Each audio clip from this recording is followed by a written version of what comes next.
It is a pleasure to introduce the panoramic talk of today. The speaker is Jorge Vitório Pereira. He will talk about Calabi-Yau foliations. Okay, thank you. Thank you very much. Thank you for the opportunity to talk in this nice event. So I will try to review some of the activities that have been done on this subject in the last 30 years or so. So I will try to be not very technical and try to be understandable. So do not hesitate to stop me and make questions. It's not a problem. So the setting is we will be working over projective manifolds. Most of the time, so just a smooth variety. Most of the time, they will be complex.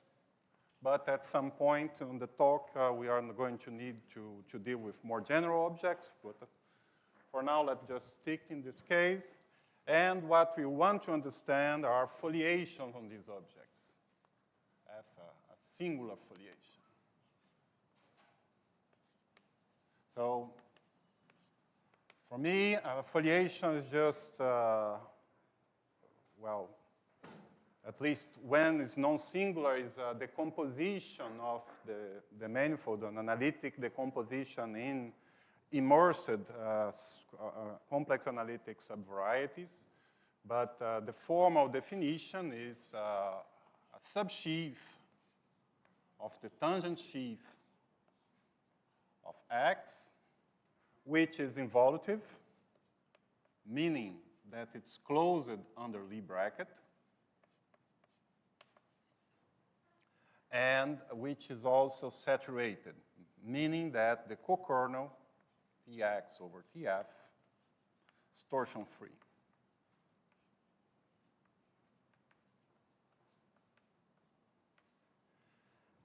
The singular set of F is exactly the singular set of this co-kernel, which is where the sheaf is not locally free, where this co-kernel is not locally free.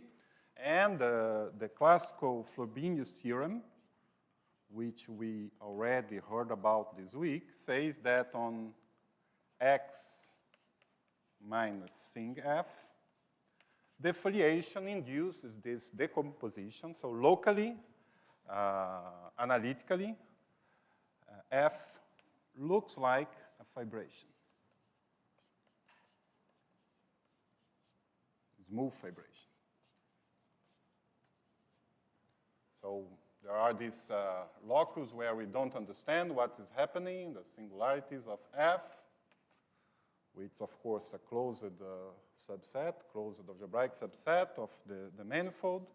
And outside, at any point, our foliation is locally defined by a germ of holomorphic submersion to a certain space. So n will be always the dimension of X, and the dimension of F will be just the rank, or the generic rank of Tf, and the codimension of F is n minus the dimension of F, which usually will denote by Q. Classically, in foliation theory, we denote the dimension by P, but I prefer to keep P for something else. So let's write dimension like that. Okay? So in this setting, we can consider omega 1f, which is just the dual of Tf, which is a sheaf that can be interpreted as one-forms or differential one-forms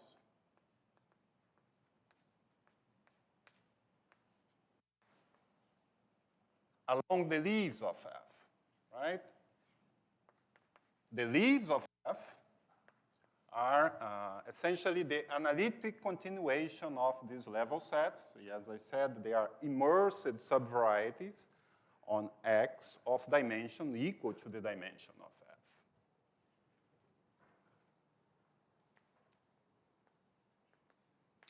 And as we do in classical, in algebraic geometry or in differential geometry or whatever, we can consider the exterior powers of omega 1 and considering the top exterior powers of omega 1 and the bidual of it, we get the canonical sheaf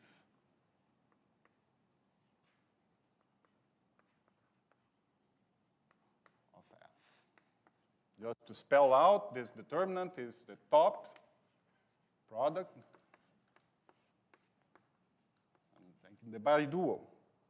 And since we are working on a smooth setting, X is a projective manifold, a smooth variety, this guy is just a line bundle.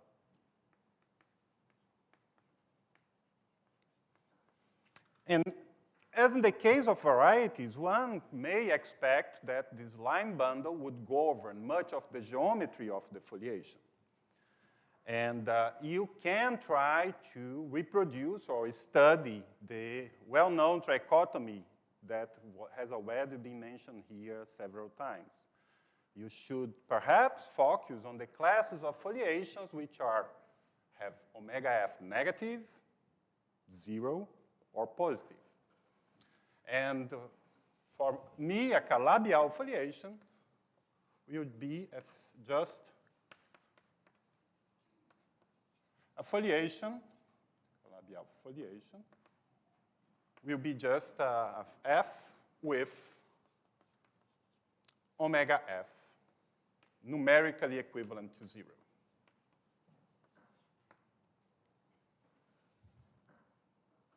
Okay? And so that's what I will try to discuss in this lecture, is what has been done in the last 30 years about the subject. And I think this story started with a very simple case. I will avoid discussing the case of dimension 1, which is very special. Perhaps at the end I will mention something about dimension 1. But I will start focusing on the codimension 1 case. And we'll begin telling what we know about the case when the ambient manifold is P3. Right? The codimension is the dimension of the manifold minus the dimension of the foliation. So it's saying that the leaves are hypersurfaces. I think that it's, when you start to think about foliation and you think about, in these terms, I think it's useful to think also in the extremal case, where the codimension is 0. So from my definition, TF could be TX. And so a foliation is just a manifold, or just a variety, if we go to the singular case. But let's do this case. So we are talking about these hypersurfaces and looking at P3.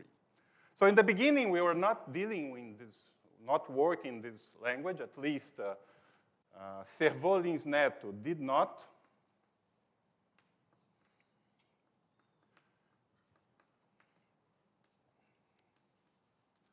They were mainly focusing on another invariant that you can define for foliation in P3, which is the degree. The degree of F is just the number of tangencies of F with a general linear space of dimension equal to the codimension. So in this case, it will be a P1 because we are codimension 1. Line, and our foliation will locally be a bunch of hypersurface. They will perhaps, in general, will be transverse to the line, but they may have some tangencies with the line. And you can count this number. If the line is sufficiently general, there will be finitely many. And in the case of P2, we have this very simple formula that says that the canonical is just, or Pn, is just the degree of F minus the dimension of F. So on P3, we are talking about foliations on degree 2. So Calabi-Yau on P3. Calabi-Yau is the same thing as degree 2. And in a very, oh, sorry, this is 1997, it's 96. In a very influential paper, they describe them and they prove that these objects come in exactly 6 irreducible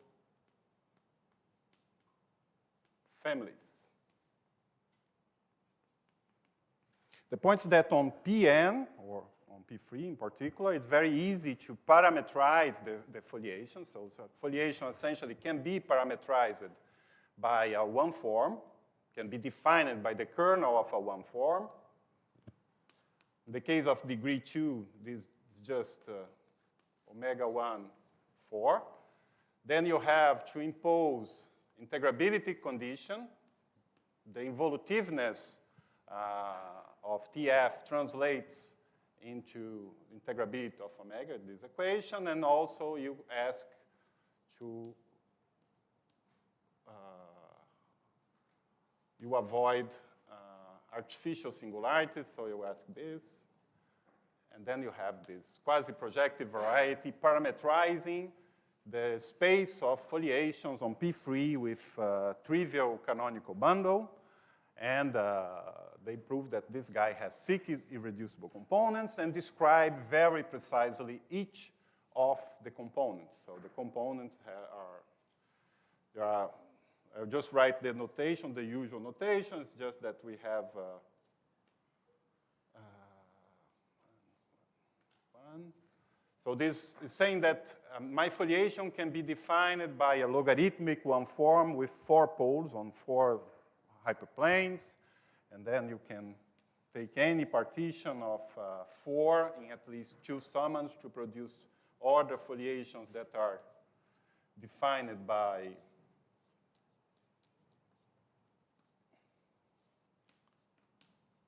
logarithmic one form, so you have 4 of them.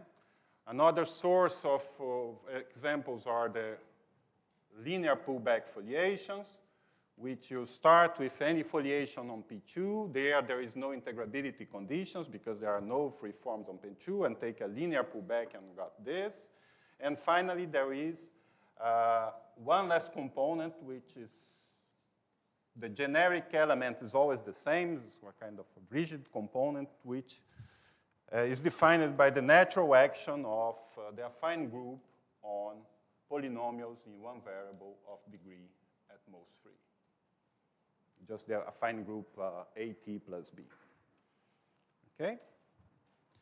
So this is where our history starts. They were motivated by previous work of João Nulu, who revisited the work of Darboux, who studied the foliations of degree 1. Degree 0 is essentially an exercise to describe them. But it's curious that more or less at the same time, there was another mathematician interested on the very same objects, but coming from with a different perspective. So this is Polishuk, who in 1997 started to propose the systematic study of Poisson schemes, so Poisson varieties in the context of algebraic geometry. And so these are objects, Poisson structures, let's say.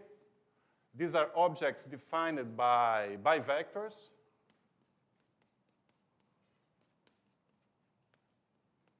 satisfying a certain integrability condition, which is just you can extend the Lie bracket from Tx to its tensor powers and becomes called the Schouten bracket, and he was studying this thing.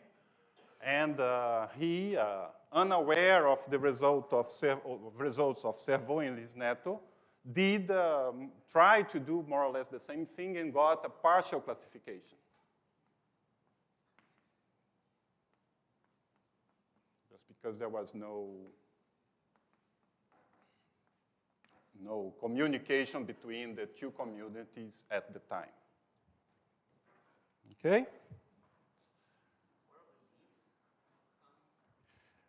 The leaves, these three examples, the leaves are algebraic. So here we are just taking a pencil of quadrics. Here is a pencil of cubics, one triple hyperplane. And now here, the leaves are no longer algebraic. And the general element here, for the general foliation, the general element here, you can just think of P3 as a toric variety and take a subalgebra of the algebra of vector fields that preserving the toric structure, and you are going to have the leaves. So the leaves here will be, generically will be C2s embedded on P3, but with densely. Of course, you're going to have the hyperplanes as special leaves also. And the similar picture happens here. And here's a mess. Here, for instance, you can have any topology of leaf of something immersed on P2 you can imagine that you're going to have. So you're going to have leaves, for instance, the work of Ferran Valdez and my student Diego Guzman shows that here you have Loch Ness monsters as leaves, for instance. But you have many other things. Loch Ness monsters is just, you just think as a disk where you attach it infinite many handles. So, yeah. So you have to keep in mind, these objects have very simple, very concrete algebraic description, but topologically or analytically, they can be really wild. So they are algebraic, but defining something on your variety is very far from algebraic. Okay. So this is where things started. And when you look like this, you say, well, let's go on and go to P4. So if we go to P4, we see that to classify foliations with trivial canonical bundle on P4, we would have to classify foliations of degree 3.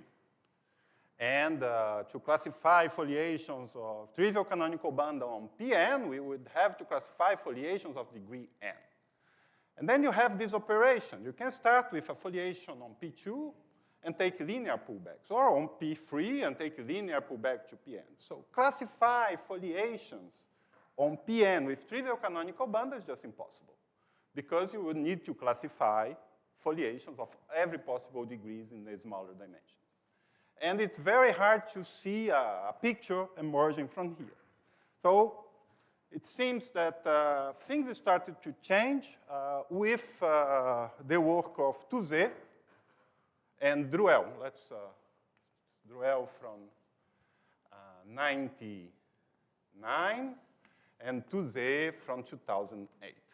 And to motivate them, what we need is to take a step back and do this exercise of looking at foliations in the previous case. So we want to understand codimension 1, let's say. So what we know about the easiest case, codimension 0. So what are foliations with trivial canonical bundle of codimension 0? These are just projective manifolds with trivial canonical bundle, or numerically trivial canonical bundle.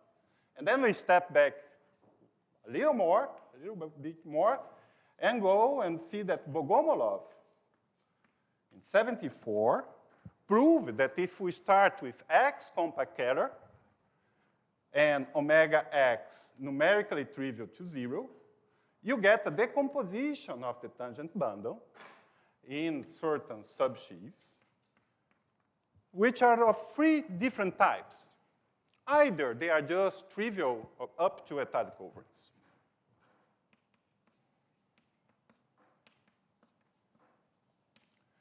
Either these factors are either line bundles, trivial line bundles.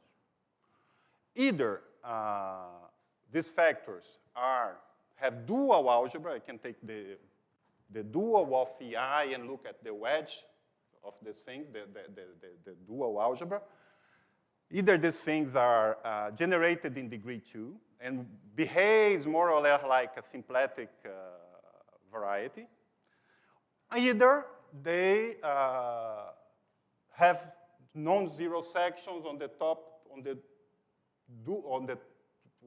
top wedge power of in maximum dimension, and every single dimension below that is 0. Okay? At the time, this is a remarkable paper. So this, the proof of this decomposition is really, really interesting, very, very beautiful. And based on that, Beauville, in '84, showed that this infinitesimal decomposition, in fact, reflects into an actual decomposition of X. So X can be written as a product of a billion, or complex torus, if you're on the Keller setting, compact torus. It's not the torus, not algebraic torus, but an actual compact torus, times EAGSs, irreducible holomorphic symplectic manifold, several copies, times what we now call Calabi-Yau manifolds, which are simply connected varieties with trivial canonical class. Calabi-Yaus. There are several copies of these things. And so how do we can relate this thing to what we saw here? It's not very clear in the beginning, but instead of doing this, what we can do, and it's what Fred and Druel did. Druel in dimension 3, projective, and Touze in any dimension, in Keller, is to try first to classify foliations with trivial canonical bundle, which have no singularity at all, which are smooth. And so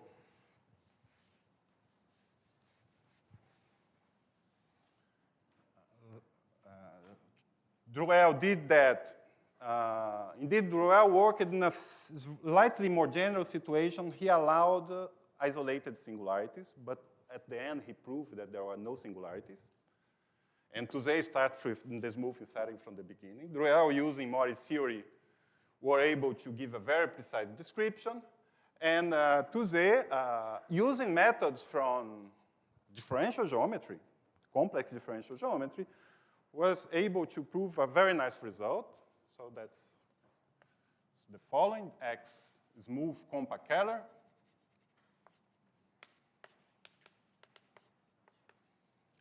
plus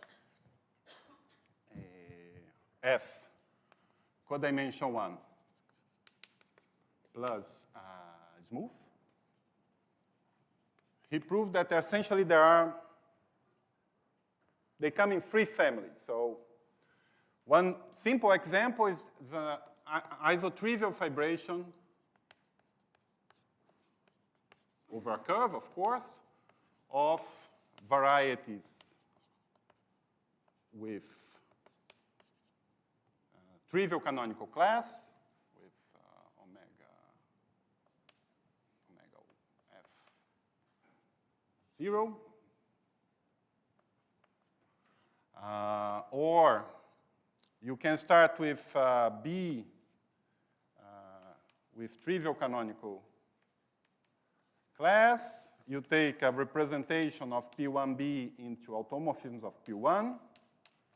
And then you can do this trick of doing the suspension. You consider the trivial foliation on the universal covering of B times P1, which is has leads just as level sets of the projection to P1.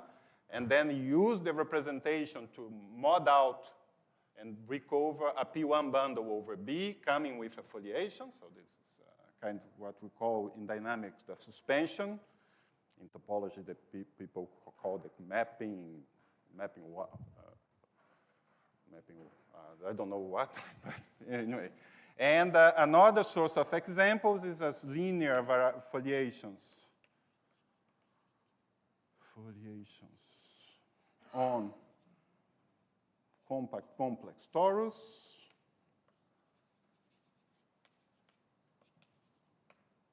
Times Calabi-Yau manifold. So I just take a foliation on a compact complex torus given by holomorphic one form and take the product with a Calabi-Yau manifold. And this is all examples up again to entirely finite covering. Okay, so this is the result of Druel in dimension 3 and the result of 2Z in dimension 4. Okay? Any questions? And so how do we relate these two things? Right? A moment of thought, you see that there is at least one example here that looks very much like linear foliation on torus, because of your question. So in this case, we have a torus, an algebraic torus. And we are considering the foliation defined by the holomorphic, left invariant holomorphic one forms on the torus. These are the differentials with poles in hyperplanes. So this seems to be at least what we are seeing here. And all the others seem to be strange.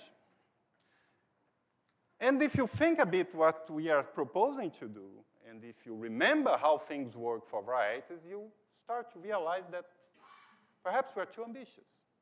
If we wanted to classify varieties with arbitrary singularities with trivial canonical class, again, it would be hopeless, because you have to tame the singularities, right?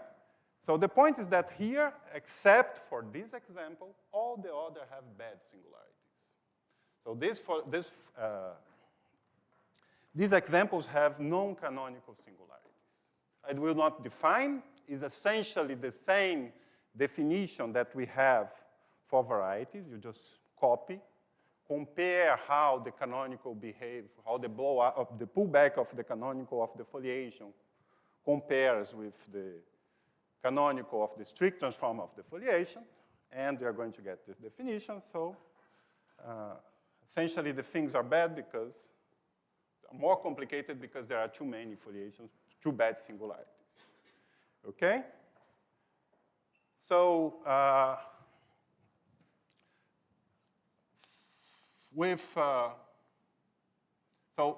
okay. Anyway, even if you do not tame the singularities, then you can still try to do something. And so with Lorey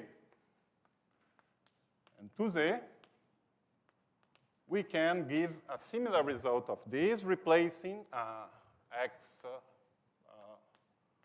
Fano threefold, smooth Fano threefold with peak Z. We can give a list, we can classify. There is a classification, much like in that spirit. But this indeed was not our main goal when we started to do this. It was just a consequence of a classification or a description of codimension 1 foliations. But now on projective manifolds,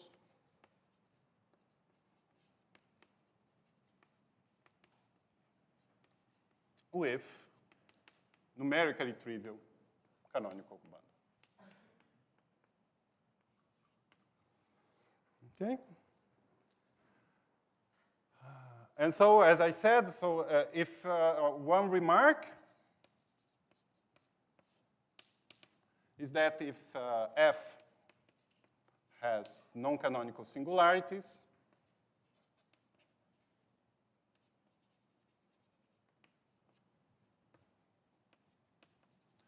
then F is unruled, meaning that through a general point passes a rational curve tangent to the leaf. So this is, I'm putting as a remark, but it's based on deep results by Miyaoka, Bogomolov, McQuillan, Bost, and the last version is Campana-Palm, which essentially says that when the canonical is not pseudo-effective, then there will be rational curves on the leaves. And so the point is that by definition, the canonical, if the singularity is non-canonical, and since we are really on the boundary, after blowing up, you get the canonical is not pseudo-effective, and you can apply that thing. And indeed, for this class of foliation, we also proved that is if and only if, with assuming that this guy is numerically 0. So the game is to understand foliations with canonical singularities.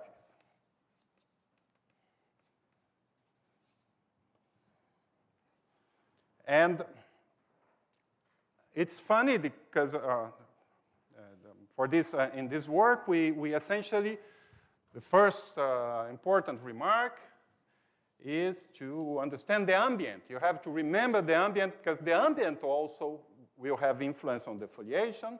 So if X itself is not unruled, so we already see in this example that this automatically implies that F has canonical singularities because if F is uniruled, of course, X is uniruled. But we go one step beyond. We prove that F is smooth.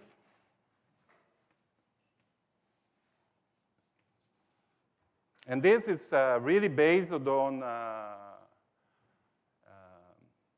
deep result by Demail about the existence of singular metrics on pseudo-effective line bundles, and also on his version of Frobenius integrability theorem. I don't want to enter in details.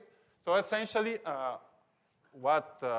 doing this, what we can do is to focus on the case where X ruled, unruled, covered by rational curves. And here, we explore two versions of one claim that César did. So there are two claims. It's first that algebraic objects may come in families. You use something like that, or usually comes in family. But we are also going to use another claim that algebraic objects are families. Even if they are rigid, they do come, they are families. So in the first case is what? What families are going to explore? So since X is really ruled, we have lots and lots of rational curves. And rational curves deforms. And we can look to the space of morphisms of P1s to X. Right? Very good. And what we can do with that? The point is that if you think a bit, a foliation, which is has this picture, the composition of things, if you have a rational curve, say transverse to the foliation, what you can try to do is to deform the morphism, construct deformations of the morphism such that points that are starting on a single leaf do not move away. So you can try to play this game and deform morphisms, preserving, do not forgetting the structure of the leaves. And this, you can always try to do that. And you think a bit, you see that this thing is in fact defining a foliation of the space of morphisms. We start with a foliation on X, and we produce another foliation on morphism from P1 to X. Okay. Here I'm cheating a bit because I'm talking foliation in the wide sense that I said. It may happen that I cannot do this thing, so my foliation will be the foliation by points, not very useful. But the hypothesis that the canonical bundle is trivial guarantee that this foliation is positive dimensional. And here you can study the structure of this foliation on the space of morphisms and deduce from that our original foliation has a very special structure is singularly transversally projective. Very good. And, but that's not the only thing that we did or that we looked to prove this, to understand the situation. We also can do another thing. So, as I said, we are working in the projective setting. So my variety is defined by finitely many equations. My foliation is the same, involves finitely many equations. So this finiteness reflects on the existence of a finitely generated Z algebra carrying all the coefficients of all these things that are happening. And I can reduce modulo maximal primes of this finitely generated Z algebra to obtain foliations, varieties and foliations defined over fields of positive characteristics. Strange thing to do, right? We are trying to understand the topology of, or the geometry of the list. Well, but let's go to positive characteristics. We already saw in the talk of Davesh this morning that this seems a wise thing to do, especially if you have some new technique in positive characteristic that you don't have in characteristic 0. And for foliations, we don't have big results. There are no analog of Weyl conjecture for foliations or in this setting, but we have a very simple operation that we can do with vector fields that do not exist in characteristic 0. Usually they are not algebraic.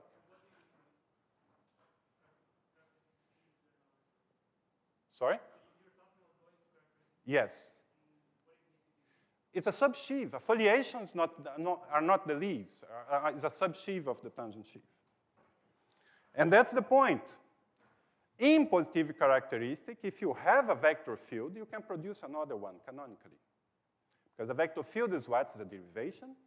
And I can start to iterate. In characteristic 0, you iterate a derivation, you get linear differential operators of higher order. But in positive characteristic, if you iterate a derivation p times, you get, again, a linear differential operator, again, a vector field, a differential operator of order 1. And so you have these p powers of vector fields, which give extra information. Give extra information on the foliation. I've tried to not be technical and just show some of the ingredients that go into the picture, so I don't want to get really into the detail, but what we do here, from this, putting these two things together, we are able to show that the foliation F is defined in characteristic 0 by a closed rational one form.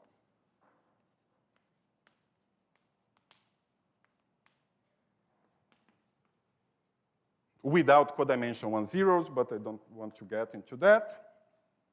And from this, we can give a very precise structure of foliations, which very much resembles this theorem of 2Z in dimension 3. And the theorem is the following. It's just that if I have a foliation with canonical singularities and omega f numerically equivalent to 0, then it's either an isotrivial fibration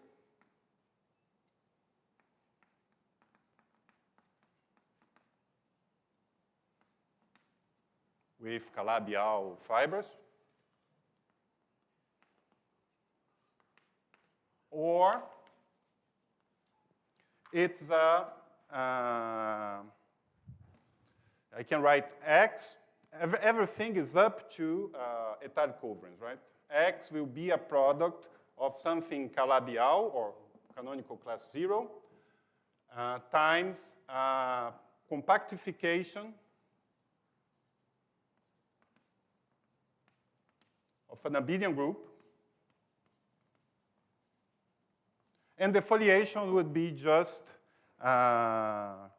codimension 1, non-necessarily closed subgroup of this abelian group. So equivariant compactification.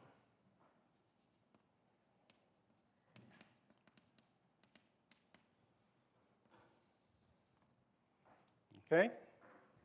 So this is a result. This one, I think we published in 2013 or something.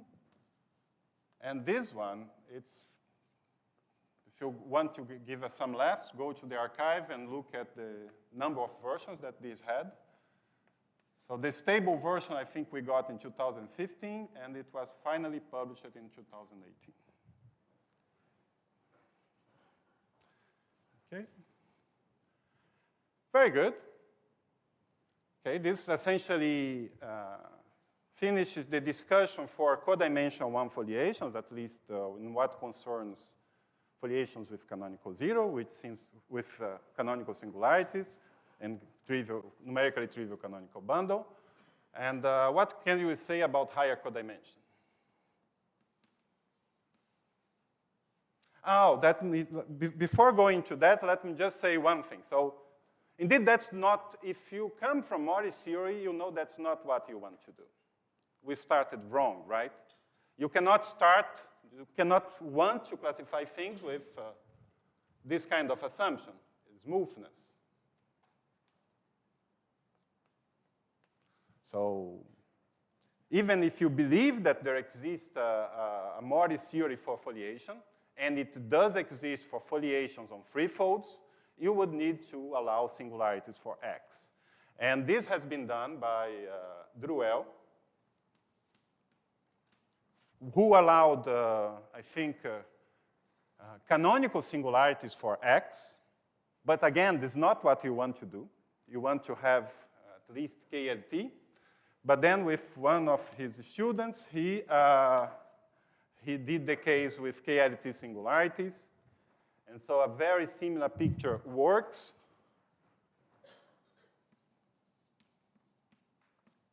And this is 2020, I guess. So you have this result, essentially the same result in the KLT setting.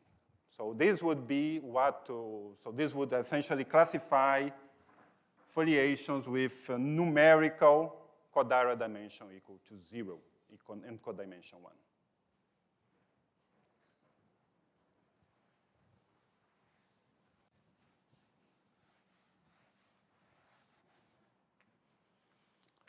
So back in 2013, myself and Tuze started to look at the case of the higher codimension. And in higher codimension, it seems it's much harder, because essentially here, what is happening is that there are very few finite dimensional Lie groups or Lie algebras which act on one-dimensional spaces, the space of leaves of the foliation, whatever that means. And the codimension get bigger, these things get much, much harder and start to get much and more complexity. So it seemed to be wise to restrict ourselves to particular situations. So we started with this, not only assuming that C1F is equal to 0, which is the same thing as omega F numerically 0,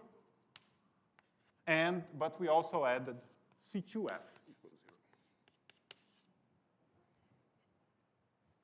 And moreover, not being happy with these assumptions, we were assuming that F was smooth and that X was not unruled.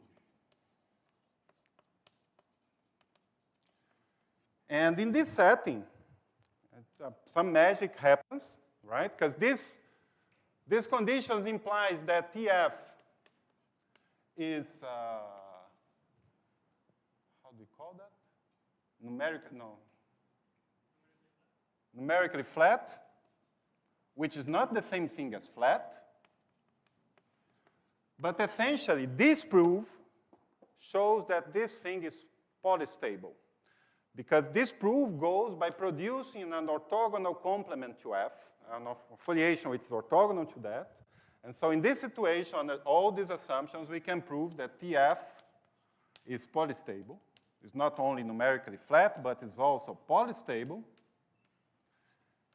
And it has a unitary representation attached to it, as explained by Davesh, at least in the rank one, in the case where the base is a curve.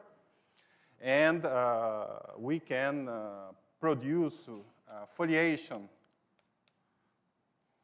holomorphic foliation, such that Tx is Tf plus Tf star.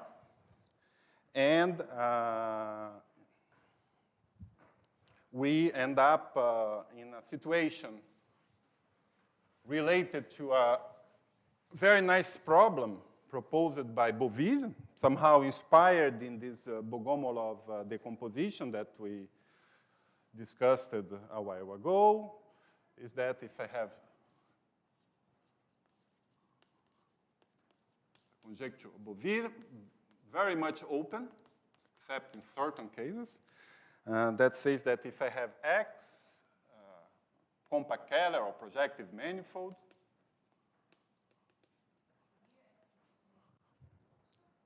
sorry? X is smooth. Not only X, but also F. It's a subbundle. The co-kernel is locally free. So X projective, Tx equal sum of EI. Each EI is involutive. Then the universal covering of X is a product of, let's write like this, I with, compactable with this, right? So the tangent space of each of these factors corresponding to the EIs. Right? So, and this is not known, but we were able to show that in this case it's true. It's true. And that the Zariski closure of leaves are abelian varieties.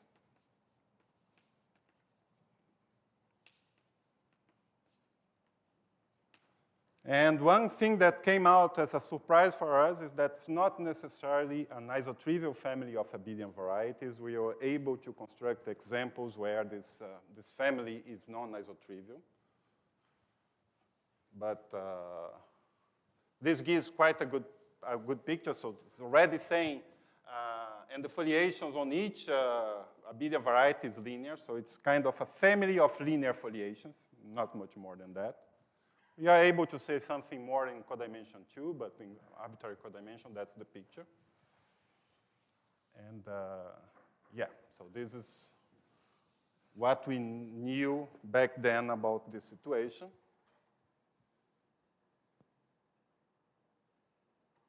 And more recently, we went back to this problem of Poisson manifolds and start to study these Poisson manifolds. And again, at this time, there is you can do also things like this. So for instance, we had these irreducible components of the space of foliations, but you can also talk about irreducible components of the space of Poisson structures.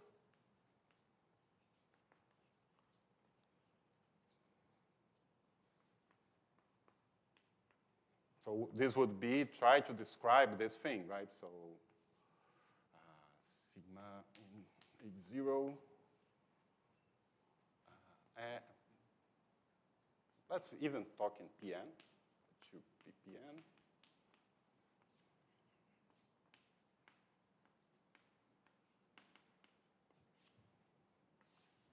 Okay, or you can, this is an algebraic set. You can try to describe its irreducible components. And so one of my students in his PhD thesis, this showed that there is one toric component. So you just take the usual toric structure on Pn and consider the bivectors which are torics, just a sum of binomials in the toric variables. So some things, the generic element is something like this.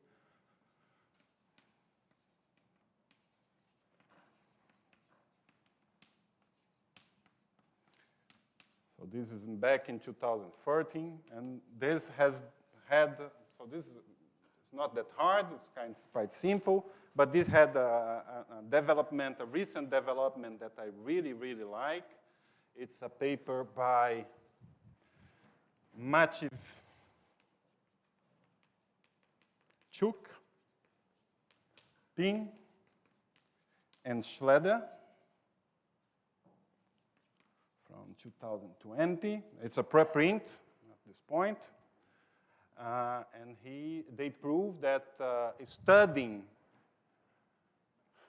the degenerate elements in this component, so very special lambda ij's, they were able to show that this space in P4, we have more than 40 irreducible components.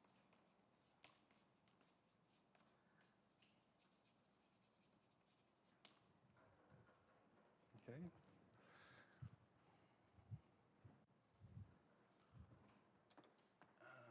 This is a very nice paper.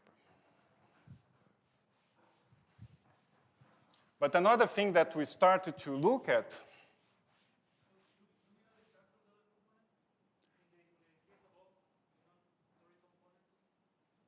I don't think they know, because the only thing, they do kind of deformation theory, and they are able to, they know the dimension, but they are able to recognize some strata in this component that they can deform. But saying like that sounds very simple, but there is a very intricate combinatoric behind, and a lot of deformation theory is really non-trivial work. I really like this. But we also came back to this motivation, look to Poisson structures. And I think in 2022, at least was published in 2022, but it was did in the pandemics. Druel, myself, Ping, and Tuzé, we were able to understand or to classify, to describe a global version of Einstein splitting theorem.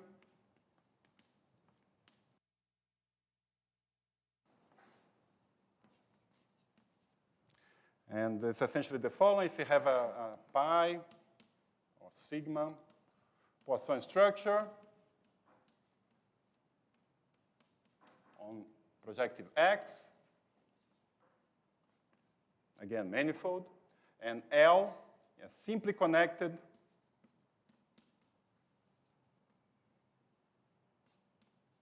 compact leaf, then up to ethyl covering, X is a product.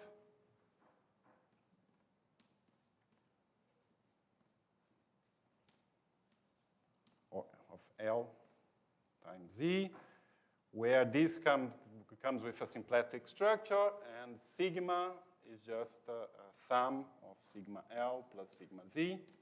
I haven't really explained what is a compact leaf of a Poisson structure. The point is that a Poisson structure, these things that appears very often in these moduli problems, as Davesh mentioned in his lecture, it induces the foliation, but it induces a subsheaf, which is not necessarily saturated, but you can still make sense of leaves, it induces a foliation of leaves of different dimension, and I'm just assuming that I have one which is compact and simply connected, and this gives a splitting. The local category, so infinity, whatever, this is known as Einstein splitting theorem. And to finish, I will not have time, so I would just like to mention that we are currently working on a version of this where we are able to erase this assumption, again, assuming F is smooth, and obtain the same kind of result with a corollary, which is the structure theorem, very much in the spirit of this thing of 2Z results for codimension 1, which would be for dimension 2 Calabi-Yau foliation. So you understand now smooth dimension 2 Calabi-Yau foliations, canonical singularities codimension 1 Calabi-Yau foliations, and everybody is welcome to join us and try to understand what's in between. Okay, thank you.